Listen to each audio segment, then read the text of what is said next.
Bismillahirrahmanirrahim. Subhanallah, tabarakallah, alhamdulillah. Alhamdulillah, semua alhamdulillah, segala puji bagi Allah. Ini adalah raudah, taman-taman syurga yang Nabi sebut. Ma baina baiti wa mimbari raudatan min riyadil jannah.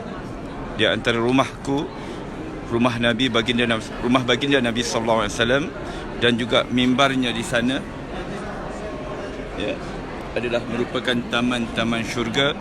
Dan di hadapan saya ini tiang 119 adalah tiang Aisyah, ya, yang mana baginda Nabi sallallahu alaihi wasallam menyebut dalam satu hadis sahih, ya, sekiranya kamu tahu tempat ini, nescaya kamu akan sanggup beratur untuk solat di sini, ya, iaitu di tiang Aisyah ini 119, ya. Dan ini adalah tiang Abi Lubabah, tiang Taubat. Dan sekarang saya menuju ke makam baginda Nabi sallallahu alaihi wasallam untuk memberi salam kepada Rasulullah. Dan percayalah, baginda Nabi, ya, akan menjawab salam kita, ya. Kita ditegah untuk meninggikan suara di hadapan baginda Nabi sallallahu alaihi wasallam. Ketika memberi salam kepada baginda ini, kita perlu merasai, menjiwai bahawa, ya, Nabi mendengar salam daripada kita umatnya.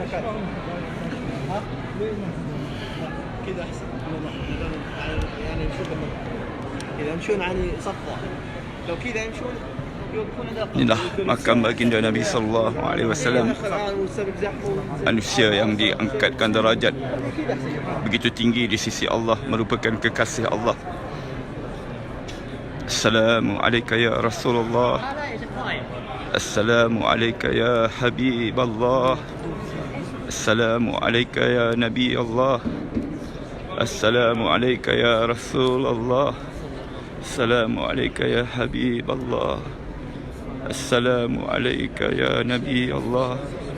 Asyhadu an la ilaha illallah wa asyhadu annaka Rasulullah wa asyhadu annaka Rasulullah wa asyhadu annaka ballaghta risalata wa addaita al-amanata wa nasahta al-ummata wa jahadta fi sabilillah. Fasalla alaika Allah salatan daimatan ila yaumiddin.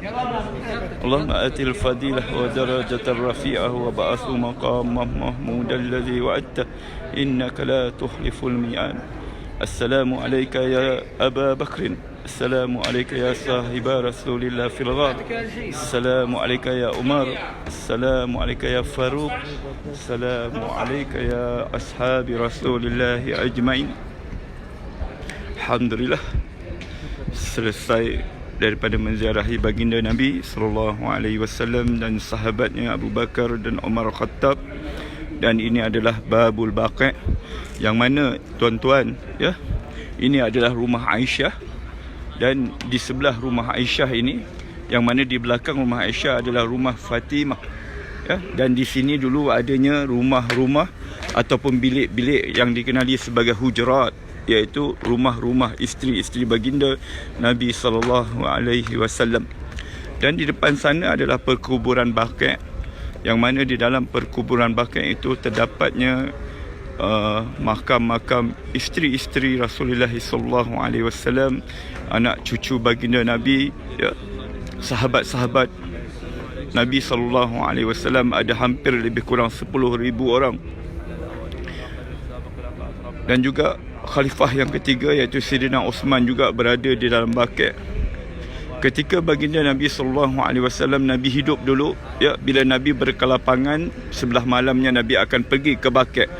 Daripada rumah Nabi ini, ya, dan rumah Nabi yang lain, iaitu di sebelah-sebelahnya juga, yang dikenali sebagai hujurat. Bila Nabi ada kesempatan, maka Nabi akan berjalan sebelah malamnya ke perkuburan Baqi' untuk mendoakan keampunan untuk ahli Baqi'. Dan keuntungan bagi mereka yang meninggal dunia di bumi Madinah Al-Munawwarah ini pasti akan dikebumikan di Baqi', ya, di dalam tempoh waktu-waktu yang tertentu sebelum dipindahkan ke tempat yang lain. Dan kelebihan mereka yang meninggal di bumi Madinah ini, sebagaimana hadis sahih baginda Nabi sallallahu alaihi wasallam menyebut, man istata'a minkum ay yamut fil Madinah falyaf'al fa inni syafi'un yaumal qiyamah. sesiapa yang mampu untuk mati di Madinah ini, maka berbuatlah demikian kerana aku memberi syafaat kepada orang yang mati di Madinah. Mereka yang mati di Madinah, tuan-tuan, adalah merupakan pilihan Allah. Mereka yang dipilih oleh Allah Subhanahu Wa Taala. Ya. Bukan senang. Namun kita perlu berdoa kepada Allah, minta kepada Allah, minta sungguh-sungguh, ya Allah, ya, mudah-mudahan satu hari nanti bila aku datang ke Madinah ini, ya, aku dapat mati di Madinah. Umar Al-Khattab, ya, khalifah yang kedua, seringkali selalu sangat berdoa kepada Allah dengan doanya, Allahumma rzuqni syahadatan fi sabilika waj'al mauti fi biladi nabiyika. Itu doa Umar Khattab, ya Allah, rezekikan aku syahid di jalan Engkau dan matikanlah aku di negeri Rasul Engkau. Dan Allah, ya, Allah Subhanahu Wa Taala telah berkata, ud'uni astajib lakum.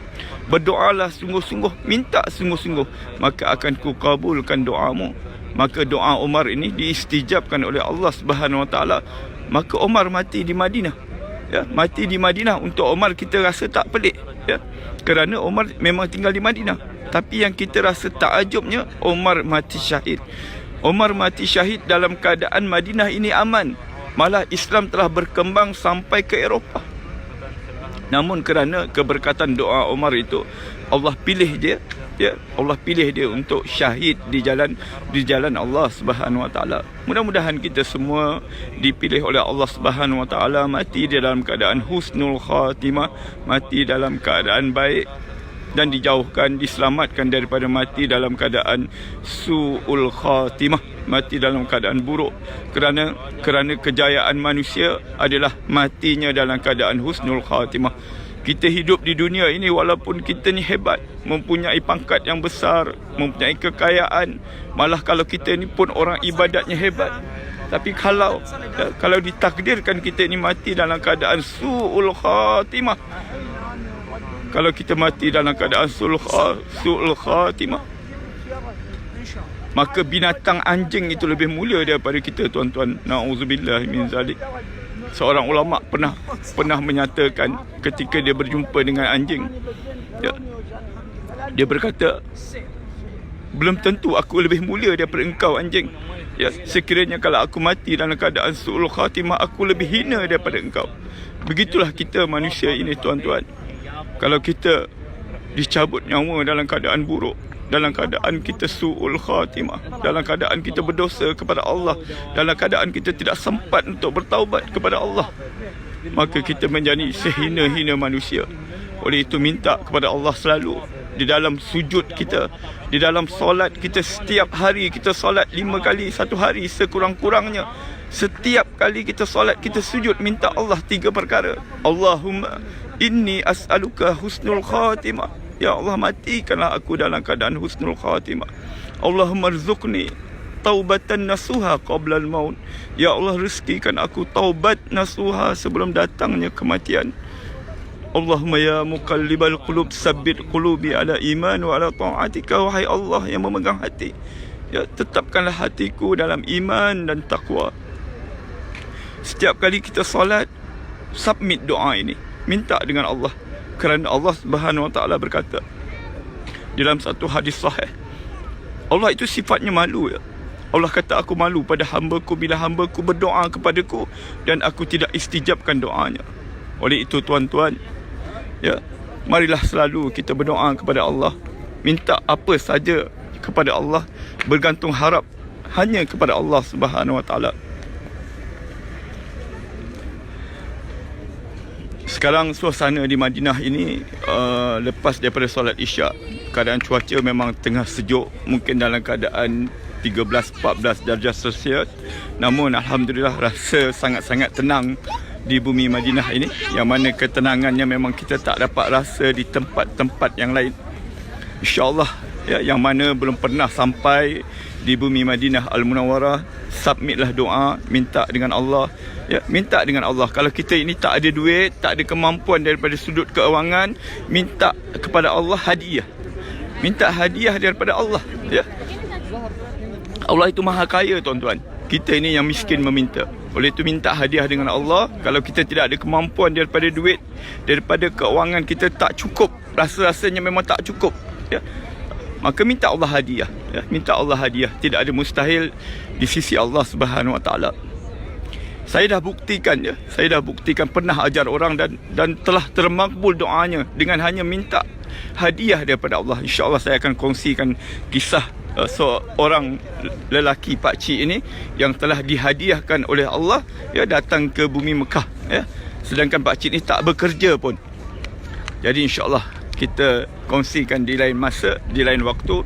Dan untuk akhirnya, dari sini kita dapat lihat kubah berwarna hijau, yang mana di bawah kubah warna hijau itulah rumahnya Aisyah radhiyallahu anha, tempat makamnya baginda Nabi sallallahu alaihi wasallam.